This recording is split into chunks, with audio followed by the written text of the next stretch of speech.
사랑하는 수정동교회 성도 여러분, 안녕하십니까? 김병철 목사입니다. 10월 7일 수요일에 드리는 매일 묵상을 시작하겠습니다. 오늘 부르실 찬송가는 288장 예수를 나의 구주 삼고입니다. 찬송가는 영상을 잠시 멈추시고 형편에 따라 개인적으로 부르시기 바랍니다. 하나님의 말씀은 마태복음 22장 10절에서 14절까지 말씀입니다. 신약성경 37쪽에 있습니다. 이제 제가 하나님의 말씀을 강독하겠습니다. 이것은 하나님의 말씀입니다. 하나님의 말씀에 경청하시기 바랍니다. 종들이 길에 나가 악한 자나 선한 자나 만나는 대로 모두 데려오니 혼인잔치에 손님들이 가득한지라. 임금이 손님들을 보러 들어올새 거기서 예복을 입지 않은 한 사람을 보고 이르되 친구여 어찌하여 예복을 입지 않고 여기 들어왔느냐 하니 그가 아무 말도 못하거늘 임금이 사환들에게 말하되 그 손발을 묶어 바깥 어두운 데에 내 던지라. 거기서 슬피 울며 이를 갈게 되리라 하니라. 청함을 받은 자는 많되 택함을 입은 자는 적으니라. 아멘. 예복을 입지 않은 사람이라는 제목으로 묵상 말씀을 나누도록 하겠습니다. 혼인잔치에 초대받은 손님들은 마치 사전에 짝이라도 한 것처럼 다 참석을 거부하므로 초대한 임금을 모욕했습니다. 그 모욕당한 임금은 깊은 탄식을 내뱉습니다. 혼인잔치는 준비되었는데 초대받은 사람들은 이것을 받을 만한 자격이 없구나. 먼저 초대받았던 이들에 대한 무자격 선언입니다. 물론 마태가 염두에 두고 있는 것은 선택을 특권으로 인식했던 이스라엘일 것입니다. 혼인잔치에 들어갈 자격은 다른 것 없습니다. 초대한 분에 대한 신뢰와 존경입니다. 그러나 신뢰는 무너졌고 존경은 철회되었습니다. 임금은 종들에게 내 거리로 나가서 아무나 만나는 대로 잔치에 청해오라고 이릅니다. 종들은 큰 길로 나가서 악한 사람이나 선한 사람이나 다 데려왔고 마침내 잔치 자리가 가득 차게 되었습니다. 여기서 강조점은 악한 사람에게 있습니다. 메시아적 잔치는 모두에게 열려 있습니다. 하나님의 나라는 아무도 배제하지 않습니다. 우리가 마음으로 용납하기 어려운 사람조차 하나님 나라 잔치에 초대받은 사람들입니다. 받아들이거나 거절하는 것은 그들의 문제일 뿐입니다.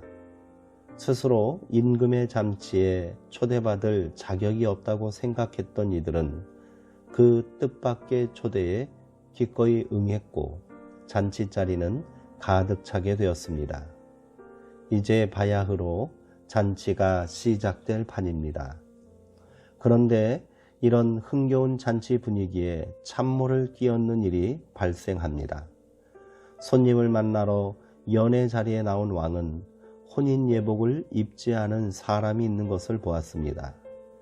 임금은 그에게 이 사람아, 그대는 혼인 예복을 입지 않았는데 어떻게 여기 들어왔는가 하고 묻습니다. 그는 아무 말도 하지 못했습니다. 의문이 생깁니다.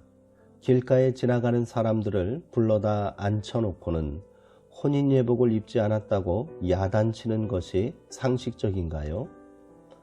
어떤 학자들은 이 공경을 피하기 위해서 왕이 이미 연회장 밖에 손님들이 입을 예복을 준비해 놓았을 거라고 말하기도 합니다. 입을 기회가 있었는데도 그가 입지 않았다는 것입니다. 하지만 여기서 말하는 혼인 예복은 마태복음 전체 맥락에서 볼 때 의로운 행동 혹은 삶이라고 보아야 합니다.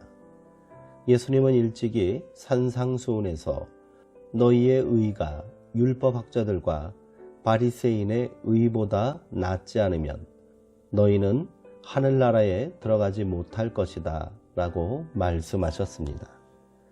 악인이나 선인이나 유대인이나 비유대인이나 남자나 여자나 가릴 것 없이 기회의 문은 모두에게 열려 있습니다. 그러나 천국잔치에 참여하는 이들은 거기에 걸맞는 의의 옷을 입어야 합니다. 초대받았다는 사실에만 들떠서는 안 되는 거지요. 초대받은 자로서의 삶을 살아야 합니다. 그것이 초대한 분에 대한 예의와 존경입니다. 이 비유의 결구는 단순하지만 강력합니다. 청함을 받은 자는 많되 택함을 입은 자는 적으니라. 믿는다고 고백하는 이들은 많지만 믿는 대로 사는 이들이 적다는 말씀 아니겠습니까? 안타깝지만 이게 우리의 정직한 모습인 것 같습니다. 기도하시겠습니다. 하나님, 누군가에게 초대를 받는다는 것은 참 고마운 일입니다. 그가 나를 귀하게 여긴다는 사실이 그렇게 드러났기 때문입니다. 그러나 초대를 받고도 일상이 분주하다는 핑계로 혹은 낯선 이들과의 대면이 싫다는 이유로 반복된 삶을 깨지 않으려는 게으름 때문에 초대를 거절할 때가 많습니다. 주님, 이제라도 의와 사랑과 자비의 예복을 준비하게 하옵소서. 하나님 나라 잔치에 참여한다는 설렘과 기대로 현실의 모든 어려움을 이겨낼 수 있게 하옵소서. 예수님의 이름으로 기도합니다. 아멘. 우리에게 너무도 익숙한 천국 비유 말씀입니다. 여기서 우리가 기억하는 것은 잔치를 준비한 임금이 종들에게 명하여 거리에 나가 사람들을 초대했다는 사실입니다. 악한 자들도 예외가 아니었습니다. 감격스러운 말씀이 아닐 수 없습니다. 그러나 예수님께서 강조하시는 바는 초대가 아니라 그 초대에 응답하는 것입니다. 그리고 더 나아가 잔치에 참여할 적극적인 준비를 해야 한다는 것이지요. 비유에서 그 적극적인 준비는 예복을 입는 것입니다. 그 예복이 의로운 행위, 삶이라면 우리도 긴장해야 할 것 같습니다. 우리는 천국잔치에 초대장을 받았고 거기에 참석하겠노라 이미 응답을 했습니다. 온전히 잔치의 기쁨을 누리기 위해 지금이라도 예복을 준비해야 할 것입니다. 사랑하는 성도님들, 오늘도 평안하시고요. 주 안에서 강건하시기 바랍니다.